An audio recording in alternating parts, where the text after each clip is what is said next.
Hi all KPS വ്ലോഗിൻ്റെ പുതിയൊരു വീഡിയോയിലേക്ക് എല്ലാവർക്കും സ്വാഗതം. ഇന്നലെ പറഞ്ഞ കഥയുടെ ബാക്കി കഥയാണ് ഇന്ന് പറയാൻ വേണ്ടി പോകുന്നത്. അപ്പോൾ അതിനു മുമ്പ് എൻ്റെ ചാനൽ നിങ്ങൾ ഫസ്റ്റായിട്ട് കാണുന്നവരാണെങ്കിൽ ഫസ്റ്റ് തന്നെ കയറി സബ്സ്ക്രൈബ് ചെയ്ത് ലൈക്ക് ചെയ്ത് സപ്പോർട്ട് ചെയ്ത് കാണാം. അപ്പോൾ ഫസ്റ്റ് തന്നെ ലൈക്ക് കാണുന്ന സമയത്ത് തന്നെ ഒന്ന് ലൈക്ക് ചെയ്തേക്കുക. പിന്നെ ആലോചിക്കേണ്ട ആവശ്യമില്ല. അപ്പോൾ നമുക്ക് വീഡിയോ എന്തായി എന്ന് നോക്കാം. ഫസ്റ്റ് കാണിക്കുന്ന ഭാഗം എന്ന് പറഞ്ഞാൽ ഷാരിയും സരിയും പുറത്തേക്ക് പോവുകയാണ്. ആ സമയത്താണ് നമ്മളെ താര വണ്ടിയിൽ വന്നിട്ട് ഇറങ്ങുന്നത്. അപ്പോൾ താര വന്നപാട് തന്നെ അവരുടെ അടുത്ത് പോവുകയാണ്. അവരാണെങ്കിൽ താര വരുന്നത് തന്നെ ശ്രദ്ധിക്കുകയാണ്. സരയു പുച്ഛത്തോടെ ഷാരിയോട് പറയാണ്, ദേ വരുന്നവൾ, എന്നെ മോളായി കാണുന്നവൾ. അവർ വന്നപ്പോൾ തന്നെ സരയുവിനെ ഒന്ന് പിടിക്കുകയൊക്കെ ചെയ്തു. അപ്പോൾ പറയാണ്, മോളോ? ആരുടെ മോള്?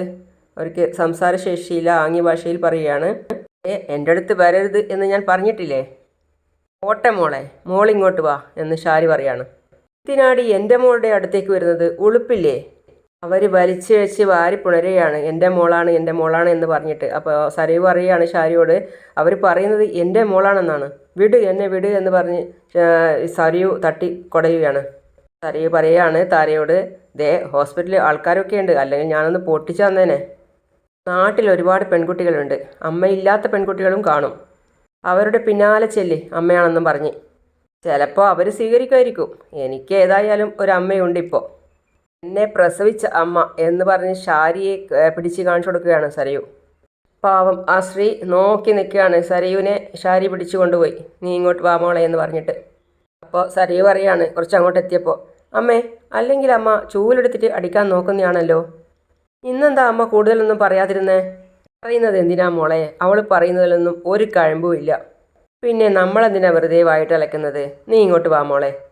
എന്നെ കാണിക്കുന്നത് രാഹുലിനെയാണ്. രാഹുൽ ബെഡിൽ നിന്നും എണീറ്റ് പറയുകയാണ്, ഇതിനകത്തുനിന്ന് മനുഷ്യൻ പുഴുങ്ങുകയാ. അയാൾ പതിയെ നടന്ന് പുറത്തേക്ക് ഇറങ്ങി വരികയായിരുന്നു. ആ സമയത്താണ് താര അങ്ങോട്ടേക്ക് വരുന്നത് അയാളുടെ ശ്രദ്ധയിൽപ്പെട്ടത്. താര വന്ന് അയാളുടെ കോളറിൽ പിടിച്ചിട്ട് കുലുക്കുകയാണ്. ഏയ് എൻ്റെ വീട് എന്തായി കാണിക്കുന്നത്? അപ്പോൾ അവരെ ആക്ഷനിൽ എന്തൊക്കെയോ പറയുന്നുണ്ട്. അപ്പോൾ ഇയാൾ വീണ്ടും പറയാണ്, രാഹുൽ എന്നെ വിട്, നീ എന്തൊക്കെയായി കാണിക്കുന്നത്? ഇവിടെ ഹോസ്പിറ്റലാണ്, ആൾക്കാർ കാണും എന്നൊക്കെ പറയാണ്. എന്നെ വിട് എന്ന് പറഞ്ഞ് തള്ളി കളിക്കുന്ന ടൈമിലാണ് നല്ല സമയത്ത് മനുവും അവിടെ നിഷയുടെ അമ്മയും വരുന്നത്. അപ്പോൾ മനു അത് കണ്ട് ശ്രദ്ധിക്കുകയാണ്. മനു അപ്പോൾ അത് കണ്ടതിന് ശേഷം പറയുകയാണ് നിഷയോടും അമ്മയോടും, നിങ്ങൾ അങ്ങോട്ട് നടന്നോ, ഞാൻ ഇപ്പോൾ വരാം എന്ന് പറയാണ്. മനു അതിൽ ഇടപെട്ട്, എന്താ ഇത്? പിടിവിട് എന്ന് പറഞ്ഞ് അവർ രണ്ടുപേരെയും അപ്പുറവും ഇപ്പുറവും മാറ്റി.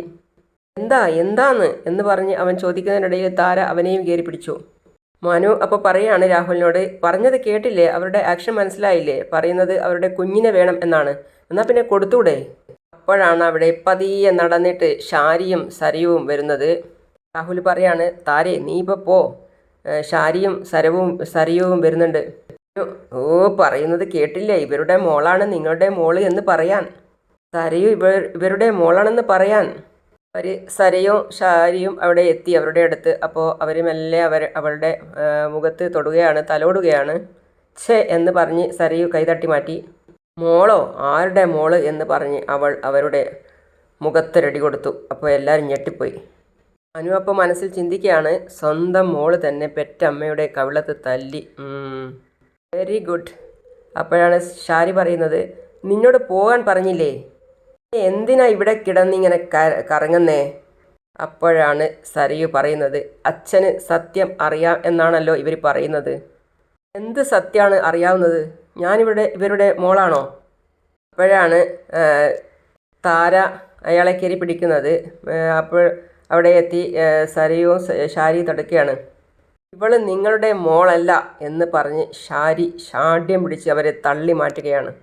ഈ പേരും പറഞ്ഞ് നീ ഞങ്ങൾക്കരികിലേക്ക് വന്നു പോകരുത്, ഞങ്ങളുടെ വീട്ടിലേക്കും വരരുത്, പോ എടി പോവാനല്ലേ എന്ന് പറഞ്ഞ് അവർ തള്ളി മാറ്റുകയാണ്. സരയുവും അവരെ ഉന്തി തള്ളി മാറ്റി. രാഹുൽ അതിൻ്റെ ഇടയിൽ മനുവിനോട് ചോദിക്കുകയാണ്, നീയാണോടാ അവരെ വിളിച്ചു വരുത്തിയത്? അപ്പോൾ മനു, ഞാനല്ല, വേണമെങ്കിൽ അവരെ ഞാൻ വിളിച്ചു വരുത്താം. അപ്പോഴാണ് സരയു പറയുന്നത്, പോടി, ആരുടെയോ കുഞ്ഞിനെ പ്രസവിച്ച് കളഞ്ഞിട്ട് അവളിപ്പോൾ അലഞ്ഞു നടക്കുക കുഞ്ഞിനെയും തേടിയിട്ട്. പോടി, സരയു പറയാണ്, പോവാൻ എന്ന് പറഞ്ഞപ്പോൾ അവരവിടെ നിന്ന് ചെറുതായി നടന്നു. അല്ല, മനുവേട്ടൻ നേരത്തെ പുറത്തോട്ട് പോവുകയാണെന്ന് പറഞ്ഞിട്ട് പോയതാണല്ലോ, എപ്പോഴാണ് ഇങ്ങോട്ട് വന്നത്? അത് ഞാൻ ഒരു പരിചയക്കാരനെ കണ്ടു, അപ്പോൾ അവൻ്റെ ഒരു ബന്ധുവുണ്ട് ഇവിടെ അഡ്മിറ്റായിട്ട്, അവനെ കാണാൻ അകത്തേക്ക് കയറിയതാ. തിരിച്ചറിഞ്ഞപ്പോഴാണ് ഇവിടെ പിടിവലിയൊക്കെ കണ്ടത്. ആരി പിടിവലിയോ? ആ അതെന്നെ, അച്ഛൻ്റെ ഷർട്ടിൽ അവർ കയറി പിടിക്കുകയായിരുന്നു. അതിനുശേഷം എൻ്റെ മോളെ താ എന്ന് പറഞ്ഞ് എന്നെയും കടന്നു പിടിച്ചു. അങ്ങനെയാണെങ്കിൽ രണ്ടെണ്ണം കൂടി ഞാൻ അവൾക്കിട്ട് പൊട്ടിച്ചേനെ, സരയു പറയാ. വേണ്ട മോളോ, മകളെ നഷ്ടപ്പെട്ട ഒരു പാവം അമ്മയല്ലേ. അതിന് ഞാനാണ് അവരുടെ മോളെന്ന് പറഞ്ഞ് എൻ്റെ പിന്നാലെ നടക്കുന്നത് എന്തിനാ? അതാ ഞാനും ആലോചിക്കുന്നത് എന്ന് മനുവും പറഞ്ഞു. അപ്പോൾ ഷാരി പറയാണ് രാഹുലിനോട്, കയറിപ്പോടോ, മുറിക്കകത്ത് കയറിപ്പോകാൻ. അപ്പോൾ സരയു, അതിനെന്തിനാ അച്ഛനോട് അമ്മ ചൂടാവുന്നത്? ചൂടാവുമല്ല, വലിച്ച് കീറുക വേണ്ടത്. ഇത് എന്തിനാ അമ്മ ഇങ്ങനെയൊക്കെ സംസാരിക്കുന്നേ? ഒന്നുമില്ല, കയറി പോടോ എന്ന് പിന്നെ അയാളോട് പറയാണ്. അയാൾ കയറി ഉള്ളിലേക്ക് പോയി. അപ്പോൾ മനു മനസ്സിൽ ആലോചിക്കുകയാണ്, ഇനിയിപ്പോൾ ഇവർ എന്തെങ്കിലും അറിഞ്ഞോ? അമ്മ എന്തിനാ അമ്മയെ അച്ഛനോട് ഇങ്ങനെയൊക്കെ പറയുന്നേ? അയാൾ കാരണമല്ലേ പ്രശ്നങ്ങളെല്ലാം ഉണ്ടായത്. എല്ലാം മോൾക്ക് നേടി തന്നിട്ടും അവസാനം എല്ലാം നഷ്ടപ്പെടുത്തിയ ആളാണ് അയാൾ. അങ്ങനെയുള്ള ഒരാളെ എനിക്ക് കാണുന്നതേ കലിയ. അതും പറഞ്ഞ് ഷാരി അകത്തേക്ക് കയറിപ്പോയി. അപ്പോഴാണ് സരയു ചോദിക്കുന്നത് മനുവിനോട്, എന്താ മനുവേട്ടാ ഇങ്ങനെയൊക്കെ? മോളിതൊന്നും കാര്യമാക്കണ്ട, ദേ പ്രത്യേകിച്ച് കുഞ്ഞു വയറ്റിലുള്ളപ്പോൾ. പിന്നെ മോളുവിൻ്റെ അച്ഛൻ എന്തൊക്കെയോ തരികിട പരിപാടി നല്ല സമയത്ത് കാട്ടിച്ച് വെച്ചിട്ടുണ്ട്, അത് ഉറപ്പാണ്. അല്ലെങ്കിൽ ദേ ആ ശ്രീ മോളുവിൻ്റെ അച്ഛനെ കാണാൻ വരില്ല. അപ്പോൾ സരയു, അവരും ചന്ദ്രസേനനും ആയിട്ടാണല്ലോ ബന്ധം. അതൊക്കെ മോളുവിൻ്റെ അച്ഛൻ പറയുന്നതല്ലേ, സത്യം എന്താണെന്ന് ആർക്കറിയാം. എന്നാൽ പിന്നെ മോള് ചെല്ല്, ഞാനൊന്ന് ചുറ്റിയിട്ട് വരാം.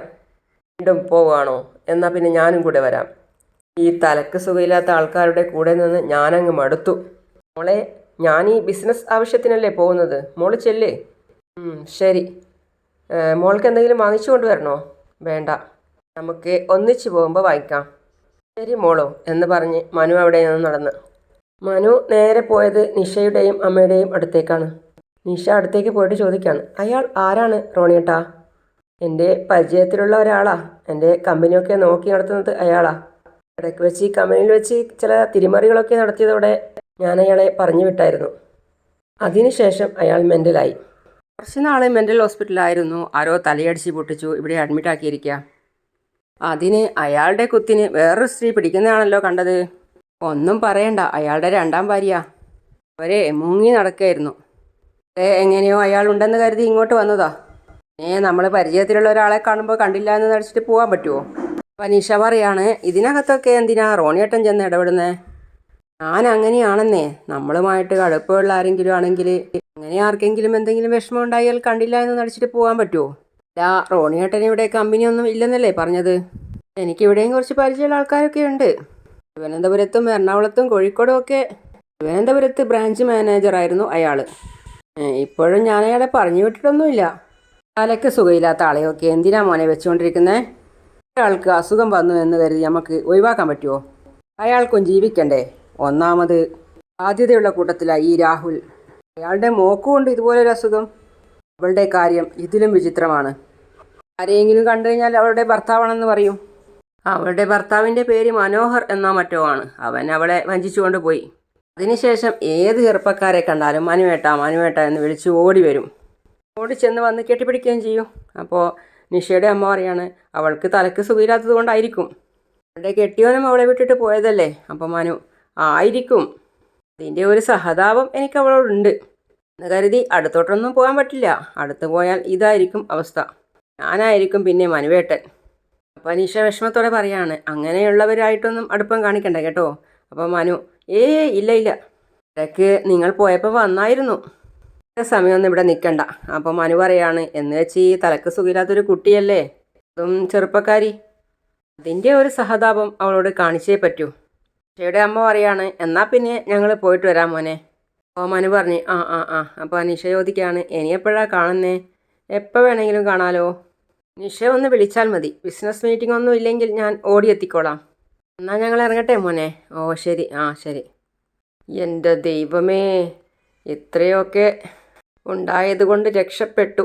ഇനി സരയുവിൻ്റെ കാര്യത്തിലും അങ്ങനെ തന്നെ പറഞ്ഞതുകൊണ്ട് ഞാൻ സമാധാനമായി. ഇനിയിപ്പോൾ എവിടെ വെച്ച് കണ്ടാലും ഇങ്ങനെ ഒരു കാര്യം പറഞ്ഞതുകൊണ്ട് നന്നായല്ലോ.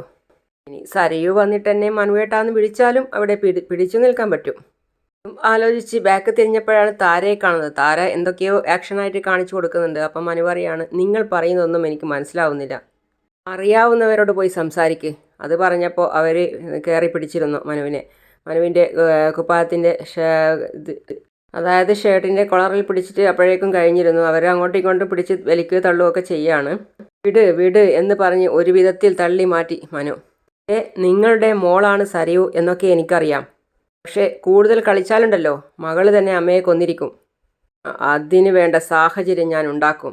അതുകൊണ്ട് കളി മനോഹറിനോട് വേണ്ട എന്നും പറഞ്ഞ് മനു അവിടെയൊന്നും പോയി. പിന്നെ കാണിക്കുന്നത് പ്രകാശനെയാണ്. അതിൻ്റെ ഇടയിൽ ഏതോ ഒരു സ്ത്രീ ഇങ്ങനെ പ്രകാശൻ്റെ ഫോട്ടോ ഒക്കെ എടുത്തിട്ട് ഇങ്ങനെ സൂം ചെയ്ത് നോക്കുന്നുണ്ട്. അവരാരാണെന്ന് വെളിപ്പെടുത്തിയിട്ടില്ല.